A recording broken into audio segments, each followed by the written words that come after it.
দেখো, আজকে আমরা আবার একটা ইন্টারেস্টিং গল্প ক্লাস সেভেনের গল্প নিয়ে চলে এসেছি। তো তোমাদের ক্লাস সেভেনের প্রথম যে গল্পটা আছে, সেই গল্পটাকে নিয়ে আজকে আমরা আলোচনা করব। তো গল্পটার নাম হচ্ছে দ্য বুক অফ নেচার, যেটা লিখছেন আমাদের জওহরলাল নেহেরু।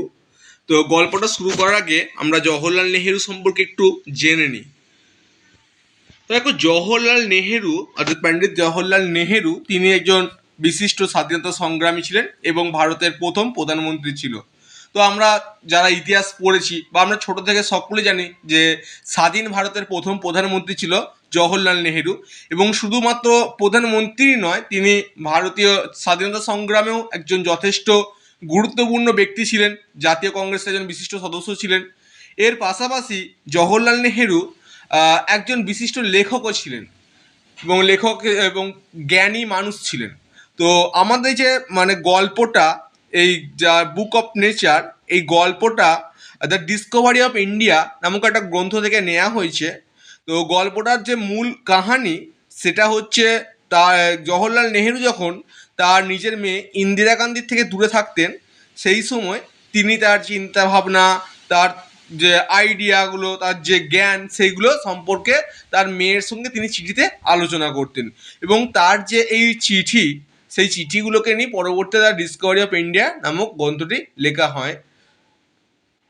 তো গল্পটা শুরু করি। ইউনিট ওয়ানে বলছে, when you and I are together you often ask me question about many things and I try to answer them.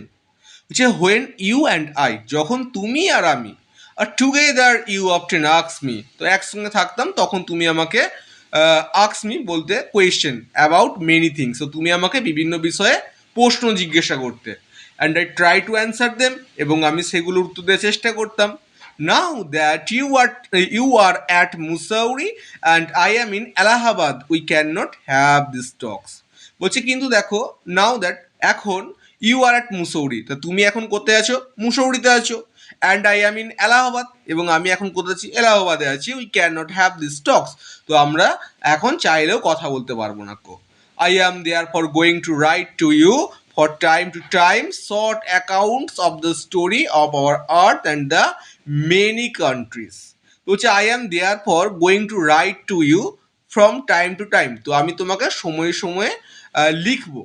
Short accounts of the story, দেখো অ্যাকাউন্টস কথাটা এখানে নীলকালিতে দিয়েছে। অ্যাকাউন্টস কথাটার অর্থ হলো ডেসক্রিপশনস অফ ইভেন্ট, মানে কোনো ঘটনাটা ছোট করে তোমায় বর্ণনা করা হবে, ঠিক আছে? তো বলছে আমি তোমাকে ছোট ছোট ঘটনার কথা বলবো, of the stories of our art, তো আমাদের এই পৃথিবীর সম্পর্কে গল্প, অ্যান্ড মেনি কান্ট্রিজ, এবং বিভিন্ন দেশ সম্পর্কে, গ্রেট অ্যান্ড স্মল, বড় বা ছোট। দেখো এখানে কিন্তু গ্রেট মানে আমরা জানি মহান, বাট এখানে মহান না, এখানে হচ্ছে উচ্চ বা হচ্ছে বড়, এরকম বলবো আমরা।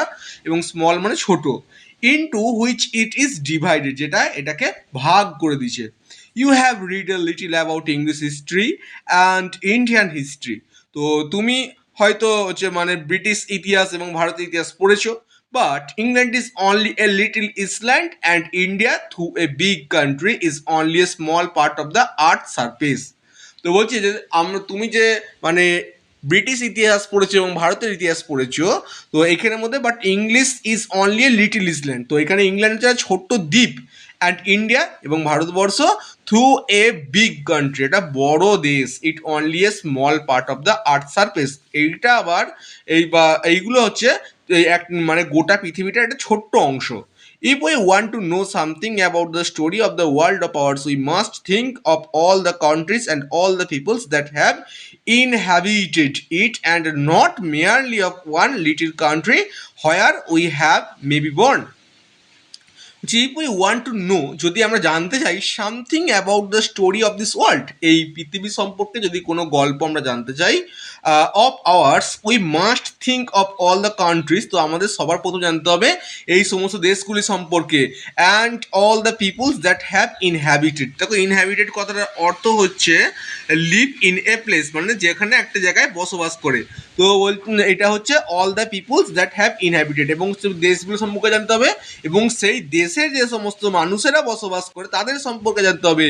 And not merely of Weil's little country where we may have born, তো এইরকমই কোনো একটা ছোটো দেশেতেই আমরা যেখানে জন্মগ্রহণ করেছি। I am afraid I can only tell you very little in these letters of mine. তো আমি ভয় পাচ্ছি আমি তোমাকে খুব অল্প কিছুই বলতে পারবো এই চিঠিটার মধ্যে, বাট দ্যাট লিটিল, কিন্তু এই ছোট জিনিসটার মধ্যেও আই হোপ, আমি আশা করব, will interest you and make you think of the world as a whole. তো আমি আশা করব কি না যে এটার মধ্যে তোমার একটা ইন্টারেস্ট হবে, মানে তোমার একটা জানাটা আগ্রহ হবে, অ্যান্ড মেক ইউ থিঙ্ক, এবং তোমাকে একটা ভাবতে সাহায্য করবে, of the world as a whole, এই পুরো পৃথিবীটা একটা, and of others peoples in as our brother and sister. তো এই পৃথিবীর যে সমস্ত দেশগুলো আছে এবং যে মানুষজনরা আছে তারা সকলেই আমাদের ভাই এবং বোন। When you grow up, you will read about the story of the earth and her peoples in fat books, and you will find it more interesting than any other story or novel that you may have read. So when you grow up, you will read about the story of the earth. তো যখন তুমি আরো মানে বড় হবে বা বেড়ে উঠবে, তখন তুমি এই মানে পৃথিবী সম্পর্কে গল্প বইয়েতে পড়বে, and the her peoples in fat books and you will find, এবং তার মানুষজন সম্পর্কে কোনো মোটা মোটা বইয়েতে, and you will find it more interesting, এবং তখন তুমি আরও বেশি আগ্রহী হয়ে উঠবে, than any other story or novels that you may have read. তখন তুমি আরও ইন্টারেস্টিং হয়ে যাবে, আরও আগ্রহী হয়ে উঠবে তোমার পড়া অন্যান্য গল্প বা নোভেলগুলোর থেকেও, এইটাকে আরও বেশি তোমার কাছে ইন্টারেস্টিং হয়ে উঠবে। You know, of course, that our earth is very, very old, millions and millions of years old. দেখো মানে মিলিয়ন্সটা আছে, মানে নীলকালিতে লেখা আছে, মিলিয়ন্স কত, 10,000, ঠিক আছে, মানে 10 শত হাজার, ঠিক আছে, ওটাকে মিলিয়ন বলা হয়। তো বলছি you know of course that our earth is very very old. তো তুমি জানো এটা নিশ্চয়ই যে আমাদের পৃথিবী খুবই পুরনো, মিলিয়ন্স অফ ইয়ার্স ওল্ড, তাহলে মিলিয়ন বছরের পুরনো বা বছর বয়স হয়ে গেছে। And for a long long time there were no mens or womens living in it, এবং সেই অনেক আগে, অনেক সময় আগে কিন্তু সেখানে কোনো যে পুরুষ বা মহিলা বসবাস করতো না। Before the men came there were only animals, and before the animals there was a time when no kids of the little exists on the earth. Before the men came, তো মানুষজন আসার আগে, দেয়ার ওয়ার অনলি অ্যানিমেলস, সেখানে শুধুমাত্র পশুরা, and before the animals, এবং পশুদেরও আগে, there was a time when no kind of life exists on the earth. তো এই পশুদের আসার আগেও কিন্তু এই পৃথিবীতে আমাদের হচ্ছে মানে কোনো রকম প্রাণীর অস্তিত্বই ছিল না কো। It is difficult to imagine this world of ours which is so full today of all kinds of animals and man to be without them. তো বলছি যে ইট ইজ ডিফিকাল্ট টু ইমাজিন, তো এইটা খুবই মানে কঠিন বিষয়, মানে কল্পনা করাটা, দিস ওয়ার্ল্ড, এই পৃথিবীটা, অফ আওয়ার্স আমাদের, which is so full today, যেটা আজকে পরিপূর্ণ হয়ে আছে, of all kind of animals and men, মানে কোনো মানে পশু পাখি এবং মানুষজনের সাথে, টু বি উইদাউট দেম, তাদেরকে ছাড়া মানে এই পশু পাখি এই মানুষজন এদেরকে ছাড়া পৃথিবীটাকে কল্পনা করাই খুব মুশকিল। পৃথিবীটাকে এই সমস্ত মানুষজন পশু ছাড়া এই পৃথিবীটাকে কল্পনা করা খুব একটা মানে অদ্ভুত রকমের ব্যাপার আর কি। But scientist and those who have studied and thought a great deal about this matters tell us that there was a time when the earth was too hot for any living being to live on it. হচ্ছে but the scientist, কিন্তু বিজ্ঞানীরা, and those who have studied, এবং সেই সমস্ত মানুষ, সেই সমস্তরা যারা এইটা বিষয়ে পড়াশোনা করছে, and thought a great deal about this matters tell us, তো তারা এই বিষয়টা নিয়ে বলছেন, কি বলছেন, আমাদের জানিয়েছেন that there was a time, তো সেই সময় তখন একটা সময় ছিল, when the earth was too hot for any living being to live on it. তো এইখানেতে মানে এই পৃথিবীতে বসবাস করা কারোর পক্ষে সম্ভব ছিল না, কারণ সেটা ছিল প্রচণ্ড উষ্ণ এবং এখানে বসবাস করার জন্য উপযুক্ত ছিল না কো। And if we read their books and study the rocks and the fossils, the reminder of old animals, we can ourselves see that this must have been so.